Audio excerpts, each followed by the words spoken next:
Bismillahirrahmanirrahim.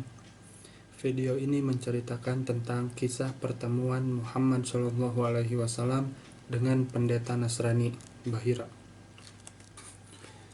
Ketika Muhammad SAW berusia 12 tahun, Abu Thalib mengajaknya bepergian ke negeri Syam. Pada saat Abu Thalib sedang berkemas-kemas hendak berangkat, beliau memegangi bajunya dan dengan kata-kata memelas minta supaya diajak serta. Abu Thalib merasa kasihan dan tidak ingin meninggalkan putra asuhannya di Mekah. Dalam hati ia berkata, "Demi Allah, Muhammad pasti kuajak pergi. Aku tidak dapat berpisah dengannya dan ia pun tidak dapat berpisah denganku." Berangkatlah Abu Thalib bersama putra asuhannya dalam sebuah kafilah. Ketika kafilah tiba di sebuah pedusunan dekat negeri Syam, Busro, seorang pendeta Nasrani bernama Bahira, di kalangan kaumnya dikenal dengan nama Jirjis. Dari dalam biaranya melihat tanda-tanda istimewa mengiringi kedatangan rombongan dari Mekah ke tempat itu. Bahira adalah seorang pendeta yang banyak mengetahui dan memahami ajaran-ajaran Al-Masih alaihissalam. Sebelum itu telah banyak saudagar dari Mekah yang melewati dan singgah di pedusunan tersebut. Tetapi Bahira tidak pernah menghiraukan dan tidak pernah menghubungi mereka, bahkan berbicara dengan mereka pun tidak. Ketika rombongan Abu Thalib tiba di dekat biaranya, pendeta Bahira menyiapkan jamuan makan lalu mengundang mereka supaya semuanya hadir, baik yang besar maupun yang kecil, budak ataupun bukan budak. Seorang anggota rombongan menyahut, "Hai Bahira, hari ini Anda sungguh melakukan sesuatu yang luar biasa. Sekalipun di masa lalu kami sering melewati tempat ini, Anda tidak pernah memperlakukan kami seperti sekarang. Apakah sesungguhnya yang Anda maksud? Dan apakah yang terjadi pada hari ini?" Bahira tidak langsung menjawab pertanyaan itu. Ia hanya mengatakan, "Yang Anda katakan itu benar. Sekarang kalian semua adalah tamuku. Aku ingin menjamu kalian dan untuk itu telah kusediakan makanan bagi kalian semua." Rombongan Abu Thalib menerima dengan baik undangan Bahira.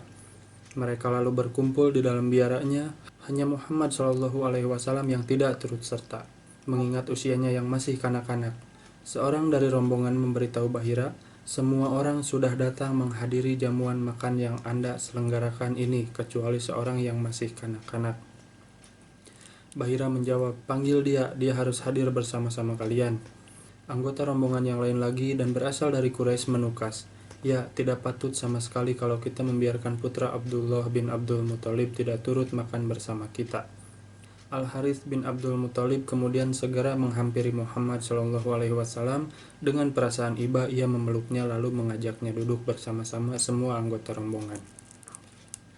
Dalam kesempatan itu, Bahira menanyakan berbagai soal kepada Muhammad SAW mengenai keadaannya, tidurnya, urusannya sehari-hari, dan sifat-sifat beliau. Semua pertanyaan Bahira beliau jawab. Ternyata semua jawaban yang beliau berikan cocok dengan sifat-sifat beliau yang telah diketahui Bahira dari kitab-kitab agama yang dipelajarinya. Setelah itu Bahira segera menemui Abu Thalib. Kemudian terjadilah percakapan sebagai berikut. Bahira bertanya kepada Abu Thalib, "Apakah hubungan Anda dengan anak itu?" Abu Thalib menjawab, "Dia anakku." Bahira menjawab lagi, "Dia bukan anak Anda, tidak mungkin ayahnya masih hidup." Abu Thalib berkata, "Anda benar, dia anak saudaraku." "Di manakah ayahnya?" kata Bahira. "Ayahnya wafat dikala ibunya sedang hamil." "Apa yang Anda katakan itu benar. Bawalah anak saudara Anda itu pulang segera dan hati-hatilah terhadap orang-orang Yahudi. Kalau mereka tahu dan mengenal siapa sebenarnya anak itu, mereka pasti akan berbuat jahat terhadap dirinya. Anak itu kelak akan menjadi orang besar, cepatlah ajak dia pulang." Setelah Abu Thalib menyelesaikan urusan dengannya di negeri Syam, ia mengajak pulang putra asuhannya itu ke Mekah. Selama dalam perjalanan ke negeri Syam, Muhammad SAW dengan gairah menyaksikan betapa luas padang pasir terbentang. Di malam hari, beliau menatapkan pandangan mata ke arah bintang-bintang berkilauan di langit jernih. Beliau banyak mendengar cerita orang-orang Arab pedalaman tentang berbagai sisa bangunan kuno yang dilaluinya, dan tentang sejarahnya di masa silam. Bersama rombongan beliau beberapa kami singgah di kebun-kebun lebat yang penuh dengan buah-buahan masak. Suatu pemandangan yang indah dan lebih mempesonakan dibanding dengan kebun-kebun di Taif yang sering diceritakan orang bagaikan taman-taman indah yang menghiasi pinggiran Sahara gersang dan gunung-gunung tandus di sekitar Mekah. Di negeri Syam, Muhammad SAW mendengar berita-berita tentang kerajaan Romawi dan agama Nasrani yang dipeluk penduduknya. Beliau mendengar juga berita permusuhan yang dilancarkan oleh kaum penyembah api di Persia terhadap Romawi, dan kesiagaan mereka hendak menyerang negeri tersebut bila telah tiba saatnya. Sekembalinya dari perjalanan jauh itu, Abu Thalib menghentikan kegiatannya berniaga keluar Mekah. Ia merasa cukup dengan apa yang telah menjadi nasibnya di negerinya sendiri, Mekah. Ia tidak lagi bepergian jauh, tinggal di rumah mengasuh anak-anaknya yang cukup banyak dengan penghasilan yang tak seberapa. Demikian pula Muhammad SAW, beliau tetap di tengah keluarga pamannya, menerima apa yang ada, dan rajin mengerjakan apa yang lazim dikerjakan oleh anak-anak sebaya dengan beliau. Bila bulan-bulan suci tiba, kadang-kadang beliau pergi bersama keluarga pamannya ke beberapa pasar yang tidak jauh dari Mekah, seperti Ukad, Majannah, dan Zul Majaz. Di sanalah beliau mendengarkan syair-syair dideklamasikan oleh para penyair kenamaan yang gubahannya terkenal dengan nama Al-Mu'allaqat. Beliau kagum mendengarkan ketinggian mutu bahasa dan kefasihan mereka mendeklamasikan syair-syair yang bersifat romantis, syair-syair yang melukiskan kebanggaan, memuji-muji asal keturunan, peperangan, kedermawanan, keutamaan, dan lain-lain. Di samping itu, beliau juga mendengarkan pidato-pidato yang diucapkan oleh tokoh-tokoh masyarakat. Di antara mereka ada pula beberapa orang Yahudi dan Nasrani yang berbicara tentang kitab suci para nabi terdahulu, seperti Nabi Musa dan Nabi Isa alaihissalam. Mereka mengajak para pendengar kepada apa yang oleh mereka diyakini sebagai kebenaran. Pasar Ukad merupakan pasar yang paling terkenal di kalangan semua orang Arab. Para penggubah syair-syair Al-Mu'allaqat mendeklamasikan karyanya masing-masing, termasuk karya Qus al-Iyadi.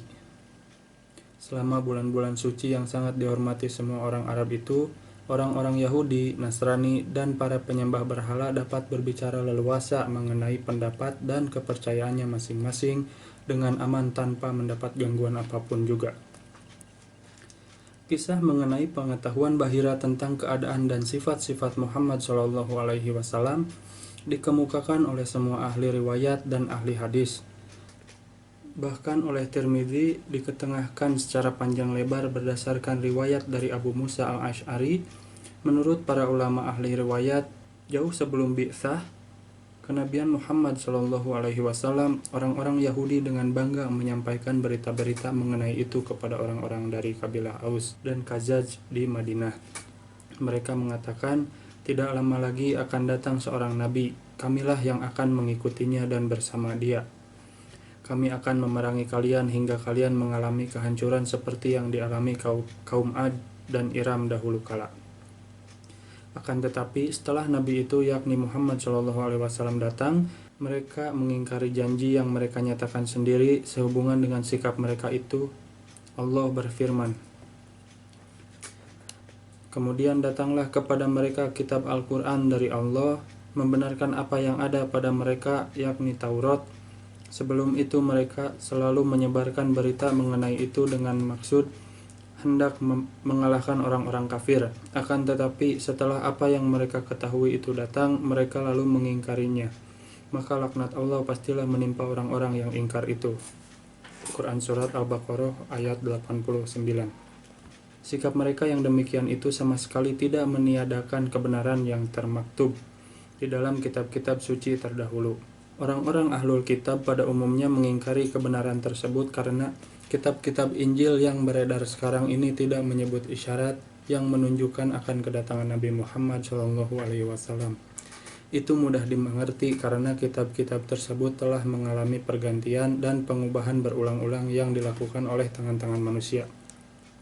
Maha benar Allah yang telah berfirman di dalam Al-Quranul Karim, dan di antara mereka itu banyak yang buta huruf, tidak mengetahui isi Alkitab, Yang mereka ketahui hanyalah dongeng-dongeng kosong belaka, dan mereka hanya menduga-duga. Maka celakalah orang-orang yang menulis Alkitab dengan tangan mereka sendiri, lalu mengatakan, "Ini dari Allah." Dengan perbuatan itu mereka bermaksud hendak memperoleh keuntungan sedikit. Sungguh celakalah mereka akibat perbuatan yang mereka lakukan. Quran Surat Al-Baqarah ayat 78 dan 79. Bersambung.